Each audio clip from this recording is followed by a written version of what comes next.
Hi friends, इस video पर click करने के लिए आपका बहुत बहुत शुक्रिया। आप मुझे सुन पा रहे हैं Peace Study Point YouTube channel के माध्यम से। क्लास 10 ट्री एंगल्स यानी कक्षा 10 का ये त्रिभुज चैप्टर का ये मेरा 13वां वीडियो होगा। इससे पहले मैंने 12 वीडियोज़ को कंप्लीट कर चुके हैं। अगर आप इन 12 वीडियोज़ को देख चुके हैं और अपने एग्ज़ाम के लिए या फ्यूचर के लिए प्रैक्टिस कर चुके हैं तो ये 13वां वीडियो आपके लिए हलवा जैसा लगेगा। और अगर आप हमारे चैनल पर नए हैं तो पूरा वीडियो को देखें और चैनल को सब्सक्राइब करके हमारे साथ बने रहें, क्योंकि आज मैंने आपके लिए परिमेय 5 लेकर आया हूँ। चलिए परिमेय 5 को देखते हैं क्या कहता है। परिमेय 5 कहता है, यदि एक त्रिभुज का एक कोण दूसरे त्रिभुज के एक कोण के बराबर हो तथा इन कोणों को अंतर्गत करने वाली भुजाएं समानुपाती हो तो दोनों त्रिभुज समरूप होते हैं। इसका मतलब आप अभी नहीं समझे, चलिए आप बताते हैं हम इसको आसान भाषा में। कहता है एक त्रिभुज का एक कोण, मान लेते हैं ABC एक त्रिभुज है, दूसरे त्रिभुज का एक कोण यानी PQR एक दूसरा त्रिभुज लिए हैं। तो एक त्रिभुज का एक कोण मान लेते हैं, ये वाला कोण A एक कोण लिए है तथा दूसरे त्रिभुज का एक कोण, दूसरे त्रिभुज PQR का त्रिभुज का P कोण को लेते हैं। तो बोल रहा है एक त्रिभुज का एक कोण दूसरे त्रिभुज का एक कोण के बराबर हो, यानी संगत कोण लेंगे, बराबर हो तथा इन कोणों को अंतर्गत करने वाली भुजाएं, यानी बोल रहा है जो कोण A और कोण P जो बना है, इसका मतलब कोणों को बनाने वाली भुजाएं, इसका मतलब अंतर्गत करने वाली भुजाएं बोल रहा है। तो मतलब इन कोणों को बनाने वाली भुजाएं, जब ये कोण है इस कोण को बनाने वाले कम से कम दो भुजा, यानी कम से कम क्या मतलब दो भुजा जरूरी है। किसी भी कोण को बनाने के लिए दो भुजा की ज़रूरत होती है। तो यही बोल रहा इन कोणों को अंतर्गत करने वाली भुजाएं समानुपाती हो, यानी ये कोण जो बना है दो भुजा है, इधर से AB और इधर से AC, जैसे यहाँ पर मैंने बनाया हुआ है कि इस कोण को अगर बनाएंगे, ये कोई भी कोण बनाएंगे दो भुजा की ज़रूरत होगा। ये वाला कोण बनाने के लिए इधर से एक रेखा काटेंगे, इधर से एक रेखा काटेंगे, तभी एक कोण बनेगा। तो इन कोणों को अंतर्गत करने वाली भुजाएं समानुपाती, मतलब ये कोण जो बना है तो AB इधर से AB इस त्रिभुज का PQ बट्टे में बराबर हो जाएगा AC बट्टे PR के बराबर समानुपाती। समानुपाती मतलब AB बट्टे PQ बराबर AC बट्टे PR, उसी को समानुपाती कहा जाता है। समानुपाती हो तो दोनों त्रिभुज समरूप होंगे। तो चलिए क्वेश्चन के अनुसार मैंने दो त्रिभुज ABC बनाए हैं और एक त्रिभुज PQR बनाए हैं। जैसे कि किताब में बोल रहा था एक त्रिभुज का एक कोण दूसरे त्रिभुज के एक कोण के कोण बराबर है और इन कोणों को जो बनाया गया त्रिभुज का भुजा AB और BC, मान लेते हैं कोण A कोण P के बराबर है और A को बनाने वाले भुजा AB है और AC है, P को बनाने वाली PQ है और PR है। तो लिखे माना कि ABC तथा PQR दो त्रिभुज हैं जिसमें कोण A बराबर कोण P, कोण A बराबर कोण P, आप कोण B बराबर कोण Q भी लिख सकते हैं या कोण C बराबर कोण R ले सकते हैं। तो अगर कोण B लेंगे तो B जो बना त्रिभुज, कोण B जो बना है तो कोण B बनाने के लिए भुजा BC और AC हो गया। अगर आप C लेंगे तो C जो कोण बना है इस कोण को बनाने वाली भुजा का नाम हो जाएगा AC और BC। मतलब हम A लिए हैं तो इसके लिए AB और AC, इधर से P लिए हैं तो PQ और PR है। तो जिसमें कोण A बराबर कोण P तथा जैसा किताब में बोल रहा था कि इस कोणों को बनाने वाली भुजाएं समान अनुपात मतलब कोण A ये भुजा AB इधर से PQ बट्टे में बराबर इधर से AC बट्टे में इधर से PR के बराबर है। तो साबित करें कि त्रिभुज ABC ये वाला त्रिभुज इस त्रिभुज के समरूप है, एक जैसा रूप है। समरूप होने के लिए आप परिमेय 6.3 भी लगा सकते हैं या परिमेय 6.4 भी लगा सकते हैं। जैसा कि ऐसे परिमेय 6.3 में कह रहा था कि दो त्रिभुज का संगत कोण अगर बराबर हो जाता है, माने कोण ए कोण पी के बराबर, कोण बी कोण क्यू के बराबर, कोण सी कोण आर के बराबर, यानी संगत कोण होता है एक दूसरे के बराबर, तो इसका मतलब संगत भुजा भी समान अनुपात में बराबर होगा। और परिमेय 6.4 में कहा कि यदि दोनों त्रिभुज का संगत भुजा समान अनुपात में बराबर है तो संगत कोण बराबर होगा, ये सिद्ध करके दिखाना था। तो इसको परिमेय 6.5 को सिद्ध करने के लिए हो सकता है 6.3 लगा देंगे कि एंगल एंगल एंगल, यानी इसका एंगल इसके एंगल के बराबर, तो पहले से बोल रहा है इसका कोण इस कोण के बराबर लेकर आ जाएंगे, इस सी का आर के बराबर लेकर आ जाएंगे, फिर भी त्रिभुज समरूप हो जाएगा। या भुजा दो भुजा समान अनुपात में है तो तीसरा भुजा अगर समान अनुपात कर लेंगे तो वो भी कह सकते हैं कि त्रिभुज समरूप हो गया।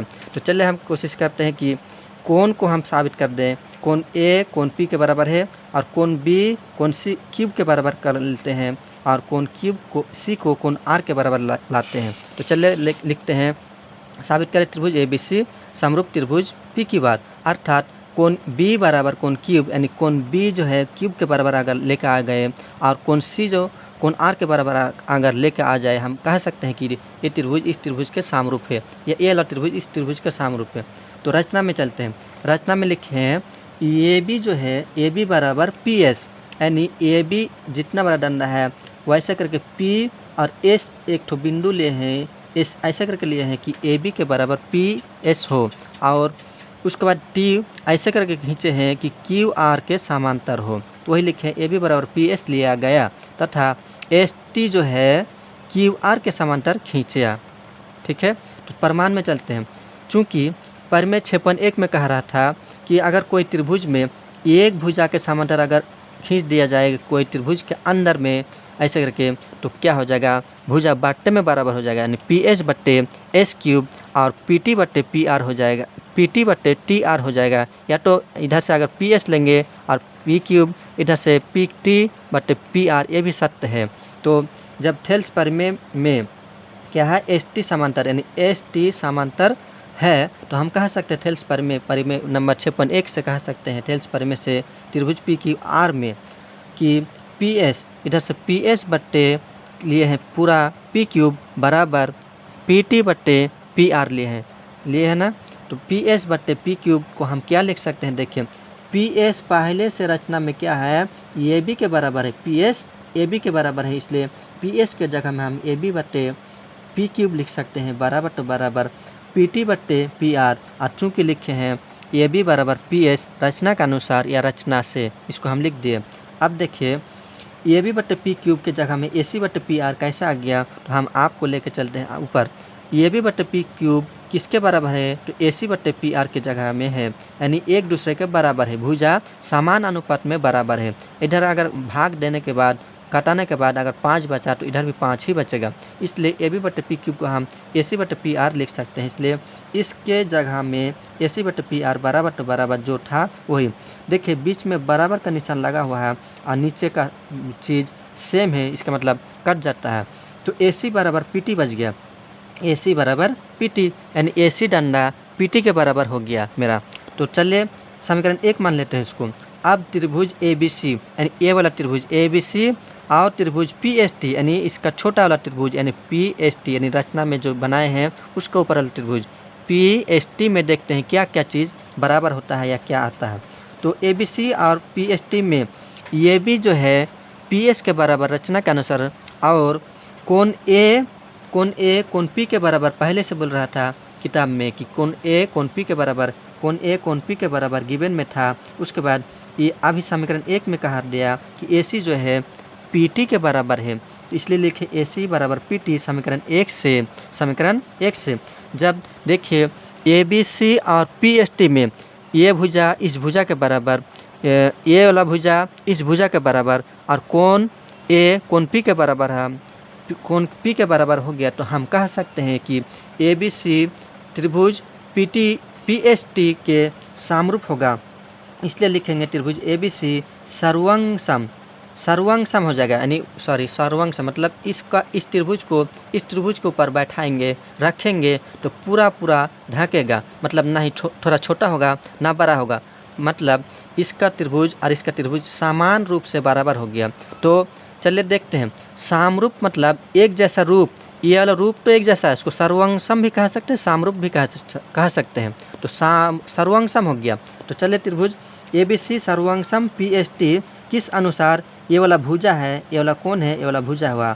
तो भुजा को इंग्लिश में साइड, एंगल और साइड, इसलिए साइड एंगल साइड सर्वांगसमता से ये वाला त्रिभुज सामरूप सर्वांगसम हो गया। ABC सर्वांगसम PST हो गया। तो इसलिए जब सर्वांगसम हो गया तो मतलब ये वाला भुजा के बराबर है, ये वाला भुजा इस भुजा के बराबर है, AC जो है PT के बराबर है। इसलिए कोण P कोण A के बराबर, कोण QB कोण S के बराबर हो जाएगा और कोण C कोण T के बराबर हो गया। इसलिए लिखे कोण A बराबर कोण P, कोण B S के बराबर हो गया।